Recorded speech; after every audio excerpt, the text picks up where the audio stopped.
ازيكم عاملين ايه؟ يا رب تكونوا بألف خير.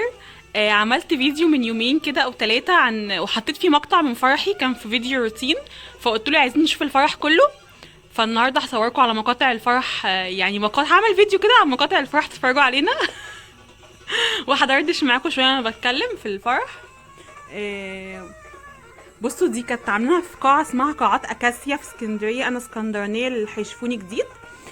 فكنا عاملينها قاعه من قاعات اكاسيا، وكنا لسه عصافير بقى. الفرح ده من 5 سنين. احنا ان شاء الله شهر 4 الجاي هنكمل 6 سنوات. ادعوا لنا بالخير. المهم، وانا بفرجكم كده وبحكي لكم، بس والنبي قمر. وانا بفرجكم كده واحكي لكم. انا فرحي كان شهر 4 2018. عملنا فرحين، فرح في اسكندريه وفرح في اسطنبول هنا لاهل حسين، يعني لاهله اللي هم خالاته وعماته والحاجات دي. ولكن هنا كان اهله برضو موجودين، هوريه لكم دلوقتي. كان اهله موجودين وكده، وبس عملناه في اسطنبول هنا لاهله التانيين، يعني اللي هم تكمله العيله. بس فدي كانت الزفه واحنا داخلين بقى. بس كنا لسه قطاقيط. دلوقتي احنا كبرنا شويه، كبرنا 6 سنين. فدي كانت الزفه، فهو كان اصلا مستغرب الموضوع. بصوا، ما كانش عارف اصلا يرقص ولا يعمل ايه. فبيرقص الرقص اللي هو التركي ده. هسيبكم شويه مع الزفه، وبعد كده اخش لكم على الحاجات التانية.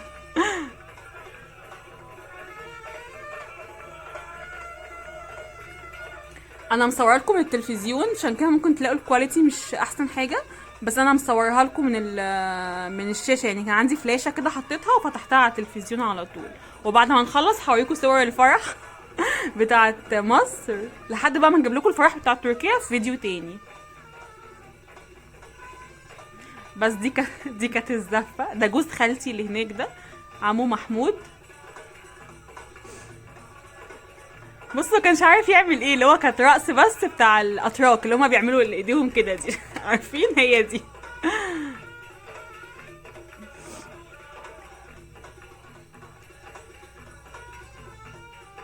بصوا، ده ابن خالة بابا. هي عيلة بابا ما شاء الله، عيلة بابا الله يرحمه. بعض منها شكله شوية يوحي ان هو مش مصري، بس هما مصريين. دول بقى صحابي. ودي صاحبتي الانتيم ريهام. بصوا، دي كانت الزفه. تمام، هدخلكوا جوه شويه. انا لازم اعمل كل ما اعمل مقطع تاني اقفل وافتح من تليفوني، عشان انا عامله كونكت من التليفون. دخلنا بقى دي على الرقصة السلو. الاغنيه دي قعدت احفظ فيها 3 شهور عشان اعرف اغنيها. آه، اغنيه جميله اسمها توتي ليمدن، لا اسمها بني تشوك سيف. بتاعت تاركان، لو حد بيحبها يعني يحب الاغاني التركيه. فدي كانت رقصة سلو. اول ما دخلنا بقى دخلت السلو كده. بصوا، انا مش عارفه الفيديو هيطلع الكواليتي عامل ازاي على اليوتيوب، بس انتوا بقى حاولوا تتفرجوا، اللي كان عايز يتفرج يتفرج. وادعوا لنا دايما بالخير. وادعوا لنا دايما بصلاح الحال وبتيسير الحال. هكلمكم بعض الحاجات كده في اثناء ما الفيديو شغال وكده، فبمناسبه البنات اللي قاعده تتجوز اجانب وكده، فتتفرجوا ايه وندردش من مقطع لمقطع.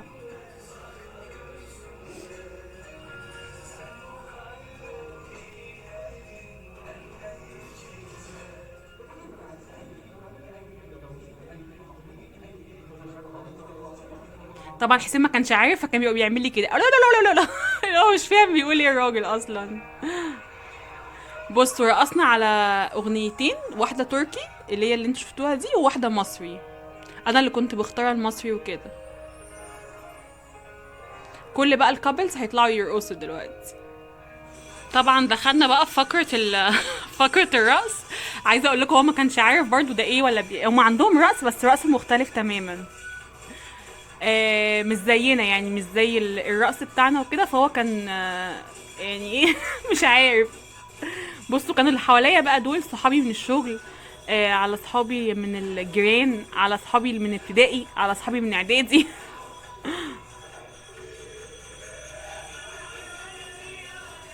انتوا مية ولا كل الدنيا. انا بحب الاغنيه دي قوي، حتى الان لسه فاكرها.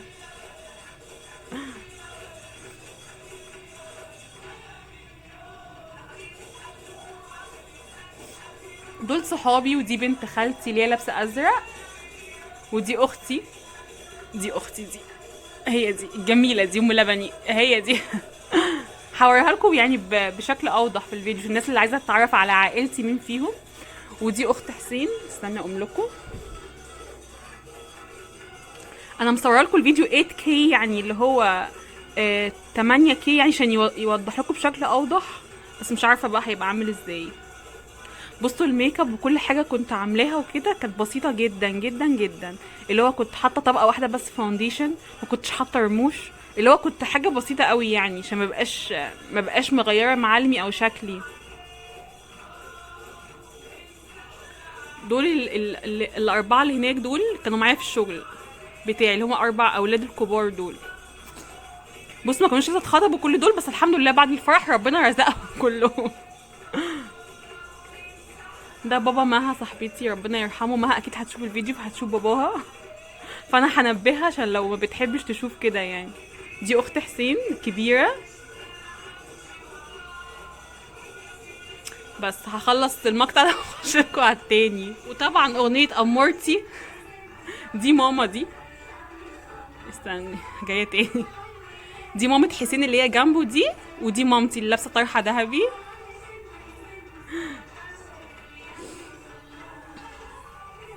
ماما كانت مكسوفه قوي.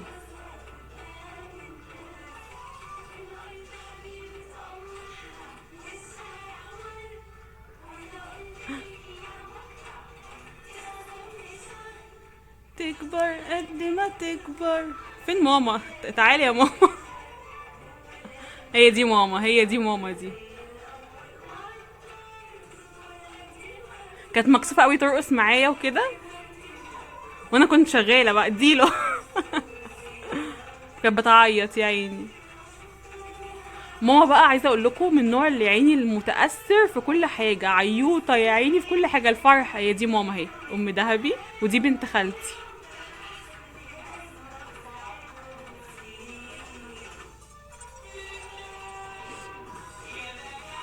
نوري.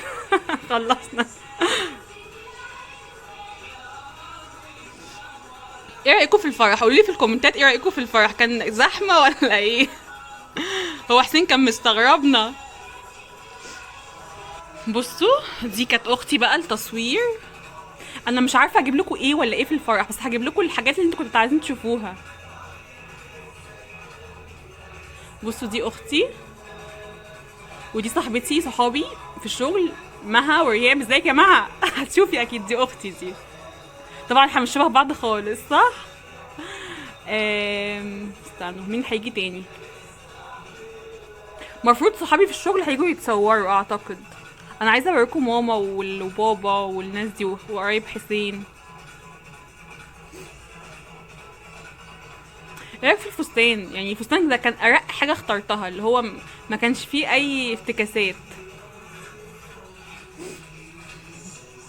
يا رب بس الفيديو ده ينزل وما يكونش الاغاني عامله مشكله. دول صحابي بقى كلهم. ازيك يا منى؟ اللي هيتفرجوا ازيكم؟ بصوا دول اهل حسين، دي مامة حسين، ودي اخته الصغيره. يا كاميرا يا كاميرا مان. دول صحابي.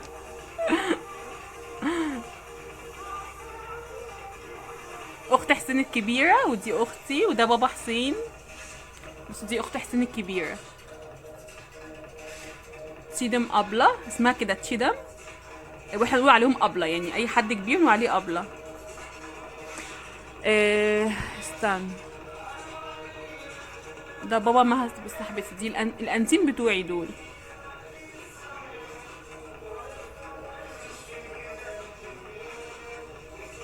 بصوا رجعت لكم المشهد ده تاني اللي هو بتاع اهل حسين لما هيطلعوا، عشان الناس اللي ما شافهمش كانوا عايزين تعرفوا عليهم من الفيديو اللي فات. بس دي اخت حسين الصغيره، ده بابا حسين الله يرحمه، دي مامة حسين. عشان انا في المقطع اللي فات كانوا في الاخر اللي هما نازلين. بصوا دي كانت بقى فقره التصوير اللي هي بيصورونا في القاعه وكده.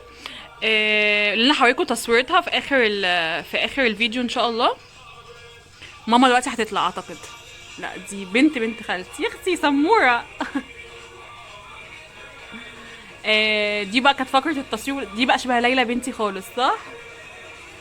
المفروض بقى دلوقتي التصوير ماما هتطلع تتصرف، انا عايزه بقى يا ماما يا ماما اطلعي. لا دي اطفال اعتقد، دي كلها الاطفال، فانا هوصل لكم لحد ما توصل لماما. ده بابا ودي ماما. فين رضوى؟ فين رضوى؟ دي بقى العيله بتاعتي.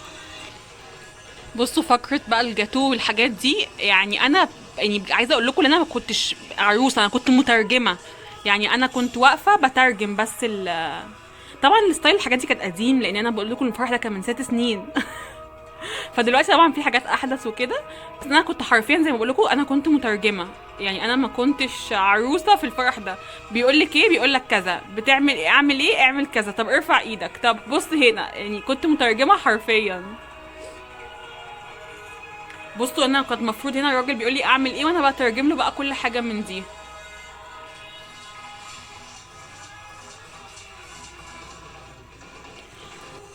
بصوا الفقره دي.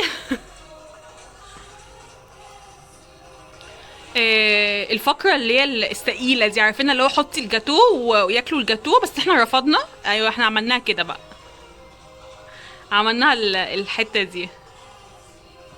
بصوا شكلنا ما اتغيرناش، يعني انا وحسين ما اتغيرت بس تخنا. يعني تخنا شوية، تخنا كام كيلو كده، زدنا كام كيلو. بس ما اتغيرناش، يعني وشوشنا هي. بصي اهي الفقرة دي الثقيلة دي، بس اللي هو ايه ما عملناهاش في الاخر. بص انا كنت رافضاها وهو كان مش فاهمها. بس احنا في الاخر ما عملناش. بس دي خلاص كده خلصت الحمد لله. هو كان مصمم بس والله ما عملناه. بصوا دي كانت فقره عملها لي صاحبتي مها، كانت مجمعه لي كل صورنا انا وهي. انا وهي يعني، وفي الشغل بقى كانت صاحبتي الانتيم بتاعتي في الشغل، وكانت معايا في الكليه. فجمعت لي صورنا انا وهي واصحابنا، وكانت عامله لي الفقره دي بقى في الخطوبه بتاعتنا اهي. فبجد بقول لها يا جماعه انا بحبك جدا، وانتي يعني من اقرب الناس لقلبي، هي صاحبتي حتى الان، يعني احنا مقربين مع بعض حتى الان. هي وريهام اقرب ناس ليا بجد. بس دي كانت الفقره بقى من فقرات الفرح اللي هي المفاجاه، يعني ما كنتش عارفه ليه هتعمل كده خالص. ففاجئتني بقى بالموضوع ده خالص، والنبي كنت بص كنت ور.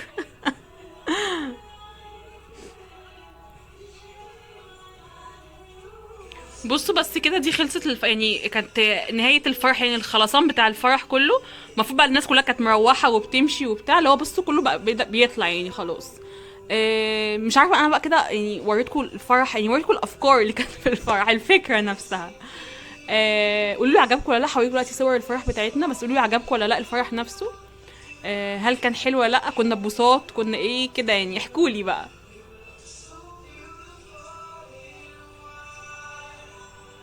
بس كده دي كانت النهاية بقى، يلا. بص هي دي كانت النهاية بس كده، ايه ده. انا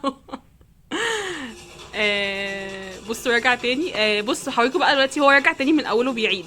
انا بقى هوريكم الصور بتاعتنا بتاعت الفرح دلوقتي، واقفل الفرح ده خالص بقى. يلا باي باي يا فرح. كنت حاطه الصور تحت تحت الانتري، يعني دي الكنبه بتاعتنا هي عادي. دي الصور. بصوا انا واختي، انا وريتها لكم قبل كده في صور الفرحين، بس للناس بقى الجديده.